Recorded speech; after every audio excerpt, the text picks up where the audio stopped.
ছোটবেলায় আমরা বড় হয়ে কি করব, কি হব, এই নিয়ে প্রায় সবারই কিছু না কিছু স্বপ্ন থাকে। বড় হতে হতে সেই স্বপ্নগুলোর অধিকাংশই আমরা ভুলে যাই, আর অনেক সময় জীবনের টিকে থাকার লড়াইয়ে সেগুলো পূরণ করার সুযোগও হয়ে ওঠে না।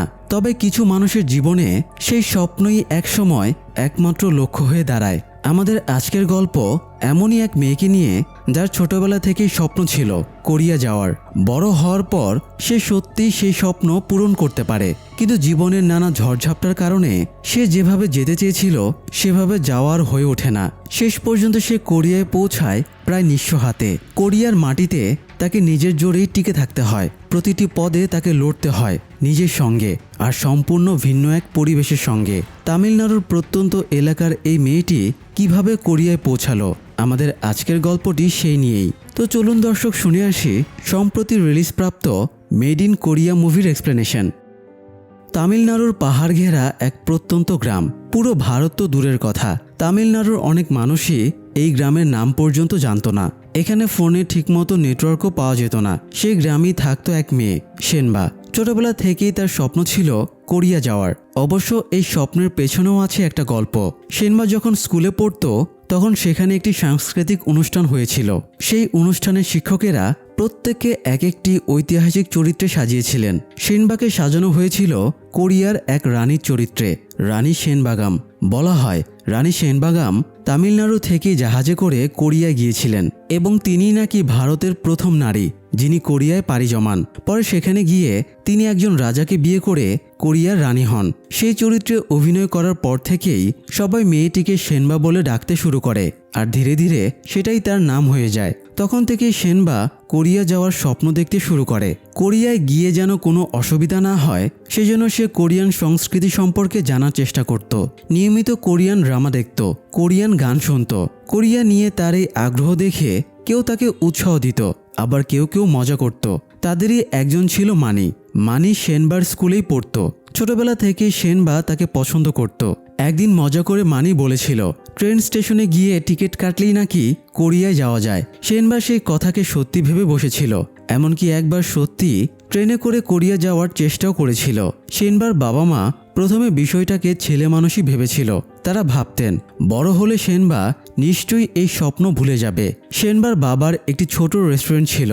তিনি আশা করতেন সেনবা বড় হয়ে সেই রেস্টুরেন্টটিকে আরও বড় করে তুলবে। সেই কারণেই শহরে পাঠিয়ে তিনি সেনবাকে হোটেল ম্যানেজমেন্টে পড়াশোনা করান। কিন্তু সেনবার নিজের কোনো পরিকল্পনাই ছিল না সেই পথে চলার। বয়স বাড়ার সঙ্গে সঙ্গে কোরিয়া যাওয়ার স্বপ্ন তার মনে আরও প্রবল হয়ে ওঠে। সে বাবা মাকে না জানিয়েই কাগজপত্র প্রস্তুত করতে শুরু করে, এমনকি লোনের জন্য আবেদন করে। এই সময়ের মধ্যেই সেনবা ও মানির মধ্যে সম্পর্ক গড়ে ওঠে। যদিও বিষয়টি সেনবার পরিবার জানত না। সেনবা অনেকবার মানিকে বিয়ের কথা বললেও মানি সবসময় এড়িয়ে যেত, কারণ সে তখন গ্রামের একটি হোটেলের বারে কাজ করত। এমন একটি কাজ যা সে সহজে কাউকে বলতে চাইত না। তাই ভালো কিছু করা না পর্যন্ত সেনবার বাড়িতে বিয়ের প্রস্তাব দিতে সে রাজি ছিল না। তাছাড়া মানির বাবার মাথায় ছিল ঋণের বোঝা, যেটাও তাকে শোধ করতে হচ্ছিল। ফলে তাদের সম্পর্কটা গোপনেই চলতে থাকে। সেনবা যে কোরিয়া যাওয়ার ব্যাপারে সত্যি সিরিয়াস সেটা তার বাবা মা বুঝতে পারেন যখন জানতে পারেন যে সেসব কাগজপত্র তৈরি করে ফেলেছে এবং লোনের জন্য আবেদন করেছে।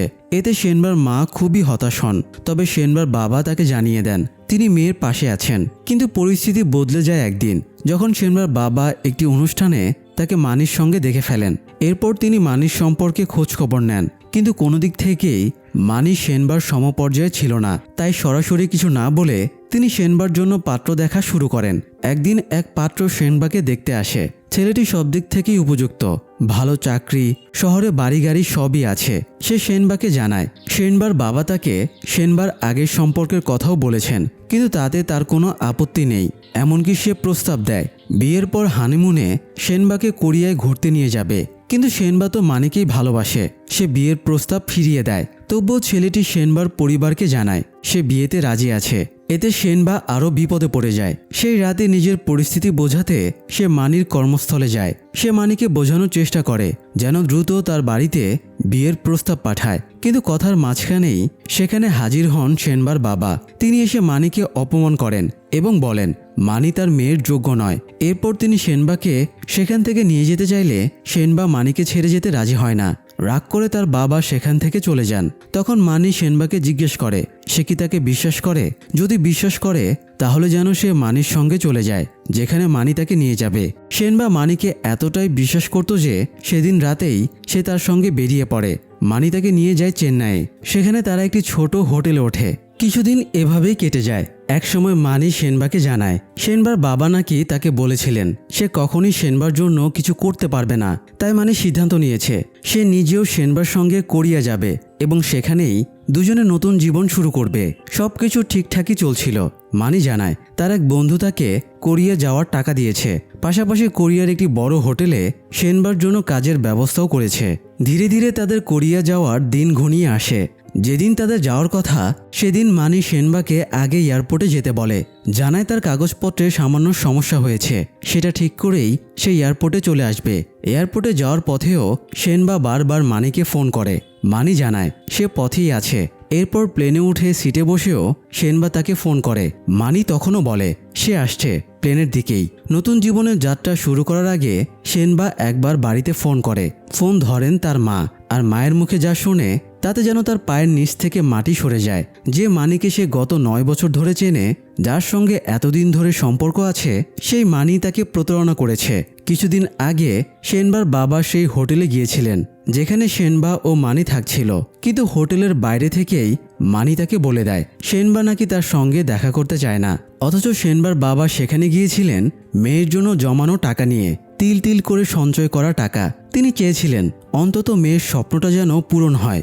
মানি সেই টাকা নিজের কাছে রেখে দেয়, কিন্তু সেনবাকে জানায় না, বরং বলে এই টাকা নাকি তার এক বন্ধু দিয়েছে। মায়ের সঙ্গে কথা শেষ করেই সেনবা মানিকে ফোন করে। কয়েকবার ফোন কেটে দেওয়ার পর মানি শেষ পর্যন্ত ফোনই বন্ধ করে দেয়। তখন সেনবা বুঝতে পারে মানি তাকে সত্যি ধোঁকা দিয়েছে। জীবনের একমাত্র স্বপ্ন পূরণের মুহূর্তে দাঁড়িয়ে আছে সেনবা, অথচ এই মুহূর্তটি যতটা আনন্দের হওয়ার কথা ছিল ততটা নয়। পরিবার ছেড়ে এসে সে ইতিমধ্যে আপনজনদের হারিয়েছে, আর এখন যাকে বিশ্বাস করে এত দূর এসেছিল সেও তাকে প্রতারণা করেছে। যাই হোক, কোরিয়ার সিওলের এয়ারপোর্টে বসে সেনবা অনেকক্ষণ কান্না করে। পরে যখন সে এয়ারপোর্ট থেকে বাইরে বের হয় তখন মুখোশ পরা এক ম্যাজিশিয়ান এসে তাকে কয়েকটা ম্যাজিক দেখায়। যাওয়ার সময় সে সেনবার হাতে একটি কাগজ ধরিয়ে দেয়। সেখানে লেখা ছিল, যখন তুমি ভাবো সবকিছু শেষ, ঠিক তখনই সবকিছুর শুরু। কাগজটা পড়ার পর সেনবার সামনে তাকিয়ে দেখে ম্যাজিশিয়ান ইতিমধ্যেই চলে গেছে, কিন্তু কথাটা তার মনে গভীরভাবে দাগ কেটে যায়। সে যেন নতুন করে শুরু করার সাহস ফিরে পায়। হোটেলে ফিরে সেনবা দেখে মানি তাকে ক্ষমা চেয়ে একটি ভয়েস নোট পাঠিয়েছে, কিন্তু সেনবা এর কোনো জবাব দেয় না। পরদিন সকালে সে উদ্দেশ্যহীনভাবে শহরে একা একাই ঘুরতে বের হয়। নতুন জায়গার নিয়মকানুন বুঝতে তার বেশ অসুবিধা হয়। যেমন সে বাসে উঠতে পারে না, কারণ তার কাছে টিকিট নেই। এখানে বাসের টিকিট সুপার শপ থেকে কিনতে হয়, এটা সে জানতো না। সারাদিন ঘোরাঘুরি করার পর সন্ধ্যায় সে একটি বার দেখে। কিছুটা দ্বিধা নিয়েই ভেতরে ঢুকে পড়ে। তারপর নিজের হতাশা ভুলতে একের পর এক বিয়ার খেতে থাকে। শেষ পর্যন্ত সে এতটাই মাতাল হয়ে যায় যে প্রায় জ্ঞান হারানোর মতো অবস্থা হয়। বারবার মানিকে ফোন করেও যখন পায় না, তখন এলোমেলো কয়েকটি ভয়েস মেসেজ করে রাখে। এক সময় সে বারের বাইরে তাকিয়ে দেখে রাস্তার ওপাশে একটি ছেলে একটি মেয়েকে থাপ্পড় মারছে। দৃশ্যটা দেখে সে আর নিজেকে সামলাতে পারে না। বিল না দিয়েই বার থেকে বের হয়ে গিয়ে সেই ছেলেটিকে উল্টো থাপ্পড় মারে। তারপর মেয়েটিকে নিয়ে একটু দূরে একটি বেঞ্চে বসে বোঝানোর চেষ্টা করে যে মানুষ তোমাকে গুরুত্বই দেয় না তার পেছনে কেন ছুটতে হবে। এরপরই সেনবা পুরোপুরি জ্ঞান হারিয়ে ফেলে। জ্ঞান ফিরলে সে নিজেকে জেলের ভেতরে আবিষ্কার করে, কিন্তু কেন তাকে গ্রেপ্তার করা হয়েছে তা সে বুঝতে পারে না। ব্যাগে টাকা গুনে দেখে সব ঠিকই আছে।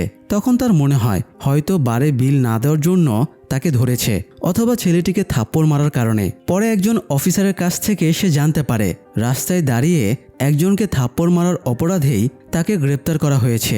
ঠিক সেই সময় জুন নামের একটা ছেলে থানায় এসে সেনবাকে ছাড়িয়ে নেয়। সেনবা যাকে থাপ্পড় মেরেছিল সে তার আগেই আরেকটি মেয়েকে মারছিল, আর সেই ঘটনার ভিডিও জুনের কাছে ছিল।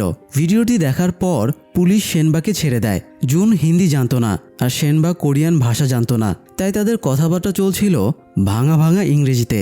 সেনবা জুনকে জানায় সে এখানে কাজ করতে এসেছে, একটি হোটেলে চাকরি করবে, এমনকি সে হোটেলটির নামও বলে। এরপর সেখান থেকে সেনবা নিজের হোটেলে ফিরে আসে, কিন্তু পরদিন যখন কাজের জন্য মানির দেওয়া অ্যাপয়েন্টমেন্ট লেটার নিয়ে সেই ঠিকানা যায় তখন সে দেখে সবই প্রতারণা। ওই নামে কোনো হোটেলই সেখানে নেই। সম্পূর্ণ অচেনা এক দেশে দাঁড়িয়ে তখন সেনবা একেবারেই নিঃস্ব হয়ে পড়ে। তো যাই হোক, সেনবা যখন হোটেলটা ফ্রড দেখে মন খারাপ করে সেখান থেকে বের হয়ে আসে, তখনই সেখানে আসে জুন। হোটেলের নাম শুনেই সে বুঝেছিল যে এটি ভুয়া। এরপর জুন সেনবাকে প্রস্তাব দেয় কোনো ক্যাফেতে বসে একটু কথা বলা যাক। ক্যাফেতে বসে তারা আধো আধো ইংরেজি আর ফোনের ট্রান্সলেটর ব্যবহার করে কথা বলতে থাকে। তখন সেনবা জানতে পারে জুন একজন ইউটিউব ব্লগার।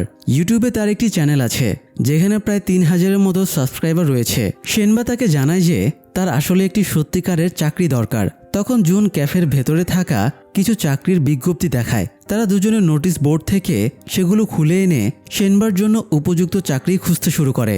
একটি বার, একটি শপিং মল আর একটি পেট সেন্টারের চাকরি তার ভালো লাগে, কিন্তু বারে গিয়ে মানির কথা মনে পড়ে যায় বলে সে সেই কাজটা নিতে চায় না। পেট সেন্টারের কাজটাও তার তেমন ভালো লাগে না, আর শপিং মলের চাকরিটাও শেষ পর্যন্ত তার ভাগ্যে জোটে না। এদিকে প্রতিদিন যাতায়াতের পথে সেনবা দেখত একটি ছেলে রাস্তায় দাঁড়িয়ে ভায়োলিন বাজাচ্ছে। পথচারী যার ইচ্ছা তাকে কিছু টাকা দিচ্ছে। একদিন সেনবাও তাকে কিছু টাকা দেয়। সেদিন বারে বসে মানির কথা মনে পড়ে তার খুব মন খারাপ হয়ে গিয়েছিল, তাই বাইরে এসে বসেছিল। তখন তাকে কাঁদতে দেখে সেই ভায়োলিন বাদক ছেলেটি একটি ভারতীয় গান বাজায়। ছেলেটির এই ছোট্ট চেষ্টায় সেনবার মনটা একটু ভালো হয়ে যায়। এরই মধ্যে জুন সেনবার জন্য একটি চাকরির ব্যবস্থা করে। একজন লোক তার স্ত্রী এবং মাকে নিয়ে থাকে। স্বামী স্ত্রী দুজনেই চাকরি করে, তাই সকাল থেকে রাত পর্যন্ত বাসায় থাকতে পারে না। তাদের মা ইয়ন প্যারালাইজড হয়ে বিছানায় পড়ে আছেন। সেনবার কাজ হবে তাকে দেখাশোনা করা এবং সঙ্গে বাসার সব কাজ করা। সেনবার রাজি হয়ে যায়। কাজের প্রথম দিনেই সে ইয়ন নামের বৃদ্ধাকে গা মুছিয়ে দেয়, তাকে খেতে দেয়। এরপর পুরো বাসা পরিষ্কার করা থেকে শুরু করে সব কাজই করে ফেলে, যেখানে নিজের বাড়িতে সে এসবের কিছুই করতো না। হঠাৎ একদিন দোতলার সেই ঘর থেকে কিছু পড়ে যাওয়ার শব্দ পায়, যেখানে ইয়ন থাকেন। ঘরে গিয়ে দেখে একটি ফুলদানি মেঝেতে পড়ে আছে। সেনবা অবাক হয়ে যায়, কারণ ইয়ন তো প্যারালাইজড আর ঘরেও অন্য কেউ নেই। তাহলে এটা ফেললো কে? এভাবে আরও দুদিন যাওয়ার পর সেনবা বুঝে ফেলে ইয়ন আসলে প্যারালাইজড নন। তিনি নিজের ছেলে ও পুত্রবধূর সামনে অসুস্থ হওয়ার অভিনয় করছেন। এরই মধ্যে জুন সেনবাকে একটি ট্রান্সলেটর ডিভাইস দিয়েছে। সেটার মাধ্যমে সেনবা এখন অন্যদের কথা বুঝতে পারে, আবার তার কথাও সবাই বুঝতে পারে। ফলে কোরিয়ানদের সঙ্গে যোগাযোগ করা তার জন্য অনেক সহজ হয়ে যায়। এই ডিভাইস ব্যবহার করেই একদিন সেনবা ইয়নের সঙ্গে কথা বলে। তখন ইয়ন তাকে হুমকি দেয় যদি সেনবা এই গোপন বিষয়টি তার ছেলের কাছে বলে দেয়, তাহলে সে উল্টো তার ছেলেকে বলবে যে সেনবা চুরি করেছে আর ধরা পড়ে যাওয়ায় এখন মিথ্যা কথা বলছে। তবে সেনবা এমনিতেও কাউকে কিছু বলার ইচ্ছে রাখে না, আর ইয়নও তখন সুযোগ পেয়ে যায়। প্রতিদিন সকালে ছেলে ও পুত্রবধূ বেরিয়ে গেলে এবং রাতে ফেরার আগ পর্যন্ত ইয়ন সেনবাকে নিয়ে বাইরে ঘুরতে বের হয়, মুভি দেখে, ইচ্ছে মতো খায়। ইয়নের একটি স্কুটি ছিল, সেটি নিয়ে তারা ঘুরে বেড়াতো। একদিন তো সেনবা জুনকেও সঙ্গে নিয়ে ঘুরতে যায়। এভাবেই কিছুদিন কেটে যায়। একদিন সেনবা ইয়নকে জিজ্ঞেস করে সে কেন নিজের ছেলে ও পুত্রবধূর সামনে অসুস্থ হওয়ার অভিনয় করছে। ইয়ন তখন নিজের গল্প বলতে শুরু করে। তার স্বামী খুব ভালো মানুষ ছিলেন, তাদের একটি রেস্টুরেন্ট ছিল। দুজনের স্বপ্ন ছিল একসময় সব দায়িত্ব শেষ করে ঘুরে বেড়াবে, কিন্তু সময়ের সঙ্গে সন্তানরা বড় হয়ে যায়, তাদের বিয়ে হয়। এরই মধ্যে ইয়নের স্বামী মারা যান। যে সময় তারা একসঙ্গে ঘুরে বেড়ানোর স্বপ্ন দেখেছিলেন, ঠিক তখনই তিনি তার প্রিয় মানুষটিকে হারান। পরে তার ছেলে এই রেস্টুরেন্টটাও বিক্রি করে দেয়। এরপর নাতি নাতনিদের দেখাশোনার দায়িত্ব তার ওপর এসে পড়ে। ইয়ন বলেন তিনি এভাবে জীবনের শেষ সময় কাটাতে চান না, তাই অসুস্থ হওয়ার অভিনয় করছেন, যাতে তার ছেলে ধীরে ধীরে তাকে ছাড়া চলতে শিখে যায়। তারপর একসময় তিনি সুস্থ হয়ে ওঠার অভিনয় করে নিজের মতো করে বাকি জীবন কাটাবেন। তিনি কোনো কাজ না করে নিজের জীবন শেষ করতে চান না। ইয়নের গল্প শুনে সেনবাও নিজের জীবনের কথা খুলে বলে, জানায় তার বাবা নিজের শেষ জমানো টাকাটুকু তাকে দিয়ে দিয়েছেন, তাই এখানে কাজ করে সবার আগে সে বাবার ঋণ শোধ করতে চায়। যেহেতু ইয়ন আর সেনবা দুজনেরই কিছু করার ইচ্ছে আছে, আর ইয়ন আগে রেস্টুরেন্টও চালাতেন, তাই সেনবার মাথায় একটি পরিকল্পনা আসে। সেনবার বাবা সবসময় চাইতেন সে যেন তাদের গ্রামের ছোট রেস্টুরেন্টটিকে বড় করে তোলে। তখন সেনবার মনে হয় সে চাইলে কোরিয়ায় বসেই বাবার সেই স্বপ্ন পূরণ করতে পারে। এভাবে ইয়ন আর সেনবা দুজনে মিলে একটি রেস্টুরেন্ট খোলার পরিকল্পনা করতে শুরু করে। যাই হোক, শুরু হয়ে যায় দুজনের রেস্টুরেন্টের জন্য জায়গা খোঁজার কাজ। জুনও তাদের এই কাজে সাহায্য করে।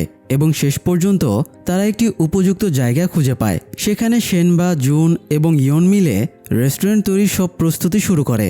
রেস্টুরেন্ট খোলার জন্য ইয়ন তার জমানো পুঁজি দেন, আর শেনবা নিজের গলার স্বর্ণের লকেট বিক্রি করে টাকা জোগাড় করে। রেস্টুরেন্ট খোলার অনুমতিও দেয় সেই পুলিশ অফিসার, যিনি প্রথম দিন শেনবাকে গ্রেপ্তার করেছিলেন। সব কাজ শেষ হওয়ার পর যেদিন রেস্টুরেন্টের উদ্বোধন, সেদিন শেনবা তার কয়েকজন পরিচিতকে আমন্ত্রণ জানায়। যে মেয়েটির বয়ফ্রেন্ডকে থাপ্পড় মেরে শেনবা জেলে গিয়েছিল, সেই মেয়েটি, যে ছেলেটি ভায়োলিন বাজিয়ে তাকে সান্ত্বনা দিয়েছিল, শেনবার রুমমেট আর জুনের এক বন্ধু যে খুব ভালো ড্রাম বাজায়। সেই সঙ্গে শেনবা ওই পুলিশ অফিসারকেও আমন্ত্রণ জানায়। জুন উদ্বোধনের পুরো ঘটনাটা ব্লগ করে ইউটিউবে আপলোড করে, ফলে অনেকেই রেস্টুরেন্টের কথা জানতে পারে। শেনবার রেস্টুরেন্টের নাম দেয় গ্র্যানিস কিচেন।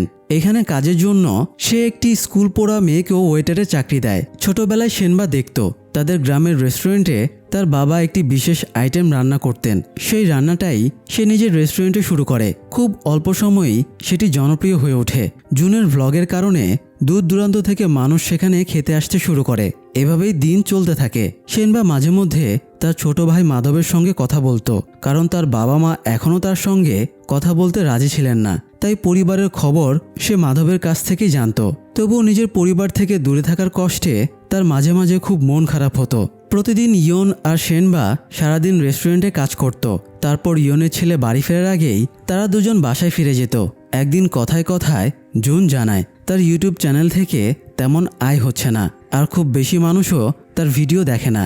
তখন শেনবা তাকে একটু ভিন্ন ধরনের কন্টেন্ট বানানোর পরামর্শ দেয়। সে বলে, ভারতে অনেক মানুষ কোরিয়ান গান শোনে, যদি কোরিয়ান আর হিন্দি গান মিশিয়ে কিছু বানানো যায় তাহলে দর্শক বাড়তে পারে। জুন তখন বলে, কিন্তু গান গাইবে কে? সেখানেই শেনবার মাথায় একটি নতুন আইডিয়া আসে। পরদিন সে তার সব বন্ধুদের রেস্টুরেন্টে ডেকে আনে। রাতে সবাইকে নিয়ে বসে সে বলে, তাদের মধ্যে একজন ভায়োলিন বাজাতে পারে, একজন ড্রাম ভালো বাজায়, আর একজন ভালো গান গায়। তাহলে সবাই মিলে একটি ব্যান্ড বানালেই তো হয়। আর জুন সেই পুরো ব্যাপারটা ভিডিও করবে। আইডিয়াটা শুনে সবাই রাজি হয়ে যায়। ঠিক হয়। প্রতিদিন সন্ধ্যা 7টার মধ্যে রেস্টুরেন্ট বন্ধ করে তারা সেখানে মিউজিক প্র্যাকটিস করবে। গান তৈরি হয়ে গেলে তার শুটিং করা হবে। এমন সময় ইয়নের ছেলে শেনবাকে ফোন করে জানায় তারা 7 দিনের জন্য ঘুরতে যাচ্ছে। এই সময়টা যেন শেনবা ইয়নের সঙ্গে তাদের বাসাতেই থাকে। শেনবা খুশি মনেই রাজি হয়ে যায়। এটা তার জন্য যেন এক সুবর্ণ সুযোগ। ইয়নকে রেস্টুরেন্টের দায়িত্বে রেখে তারা সবাই বেরিয়ে পড়ে গানের ভিডিও শ্যুট করতে। জুন ভিডিও বানিয়ে সেটি ইউটিউবে আপলোডও করে। ভিন্নধর্মী হওয়ায় এবং কোরিয়ান হিন্দি মিশ্রণের কারণে ভিডিওটি দ্রুতই ভাইরাল হয়ে যায়। এরপরে তারা ঠিক করে এই গানের একটি পূর্ণাঙ্গ মিউজিক ভিডিও বানাবে। কিন্তু সমস্যা হলো তাদের কাছে বিনিয়োগ করার মতো কোনো টাকা নেই। এদিকে শেনবা তার বাবার টাকা শোধ করার জন্য রেস্টুরেন্টের লাভ আর ইয়নের ছেলের কাছ থেকে পাওয়া বেতনের টাকা ইয়নের কাছেই জমা করে রেখেছিল। শেষ পর্যন্ত সে সিদ্ধান্ত নেয় সেই টাকা দিয়ে জুন ও তার বন্ধুদের সাহায্য করবে। টাকা নিতে গেলে ইয়ন প্রথমে বেশ রেগে যায়, কারণ বাবার ঋণ শোধ না করে অন্য কারো কাজে সেই টাকা দিতে চাওয়াটা তার কাছে ঠিক মনে হয়নি। কিন্তু শেনবা যখন বলে এই টাকা দিয়ে যদি কয়েকজন মানুষের ক্যারিয়ার গড়ে ওঠে তাতেই সে বেশি খুশি হবে, বাবার ঋণ সে পরে শোধ করতেই পারবে, তখন ইয়ন হাসি মুখেই তাকে টাকা দিয়ে দেয়। কিন্তু টাকা নিয়ে যখন শেনবা বাসা থেকে বের হচ্ছিল তখন তাড়াহুড়ো দেখে ইয়নের ছেলের বউয়ের সন্দেহ হয়। সে জোর করে শেনবার ব্যাগ চেক করে এবং টাকা পেয়ে তাকে চুরির অভিযোগে পুলিশের হাতে তুলে দিতে চায়। এই হইচই শুনে ইয়ন নিচে নেমে আসে এবং জানায় এটা শেনবার নিজের টাকা। এতদিন ধরে প্যারালাইজড বলে যাকে সবাই চিনত তাকে হেঁটে আসতে দেখে ইয়নের ছেলে এবং ছেলের বউ অবাক হয়ে যায়। তাদের মধ্যে তর্ক শুরু হয়, কিন্তু সেই উত্তেজনার মাঝেই ইয়ন হঠাৎ সত্যিই অসুস্থ হয়ে পড়ে। তাকে দ্রুত হাসপাতালে নিয়ে গিয়ে আইসিইউতে ভর্তি করা হয়। ভারাক্রান্ত মন নিয়ে শেনবা তখন রেস্টুরেন্টে ফিরে আসে, যেখানে জুন ও তার বন্ধুরা মিউজিক প্র্যাকটিস করছিল। শেনবা তাদের হাতে টাকা তুলে দিলে তারা খুব খুশি হয় এবং শুরু হয় মিউজিক ভিডিও তৈরির কাজ। এদিকে মানিও বারবার শেনবাকে ফোন করে যোগাযোগ করার চেষ্টা করছিল, কিন্তু শেনবা আর সেই ফোন ধরতো না, কারণ অতীতকে পেছনে ফেলে সে অনেক দূর এগিয়ে এসেছে। ঠিক তখনই একদিন শেনবা খবরের মধ্যে দেখে তার গ্রামের দিকে হঠাৎ বন্যা ও ভূমিধস হয়েছে। প্রায় সব ঘরবাড়ি ভেঙে গেছে, অনেক মানুষও মারা গেছে। এই খবর শুনে শেনবা বারবার বাড়িতে ফোন করে, কিন্তু কেউ ফোন ধরে না। আতঙ্কে সে দ্রুত ব্যাগ গুছিয়ে ভারতে ফিরে আসে। তাড়াহুড়োর মধ্যে জুন বা অন্য কাউকেও কিছু বলতে পারে না। গ্রামে এসে সে দেখে সবাইকে আশ্রয় কেন্দ্রে রাখা হয়েছে। সেখানে গিয়ে সে দেখতে পায় তার বাবা মা আর মাধব সবাই সুস্থ আছে। মাধব জানায় দুর্ঘটনার সময় সে গ্রামে ছিল না, আর মানি এসে তাদের বাবা মাকে সাহায্য করেছে। তাছাড়া মানি নিজের ভুলও বুঝতে পেরেছে এবং সেনবার কাছে ক্ষমা চাইতেই বারবার ফোন করছিল। সেনবার শেষবারের মতো মানির সঙ্গে দেখা করে এবং পরিষ্কারভাবে জানিয়ে দেয় তার মনে এখন আর কোনো অনুভূতি নেই। মানিও স্বীকার করে সে বুঝেছে যে সে সেনবার যোগ্য নয়, সে শুধু ক্ষমা চাইতেই চেয়েছিল।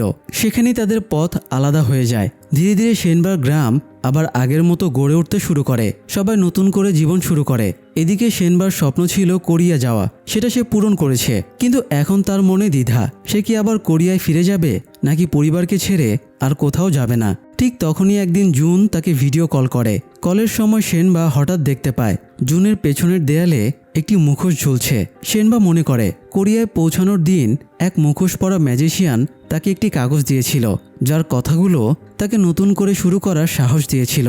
তখনই সে বুঝতে পারে সেই ম্যাজিশিয়ান আসলে জুনই ছিল।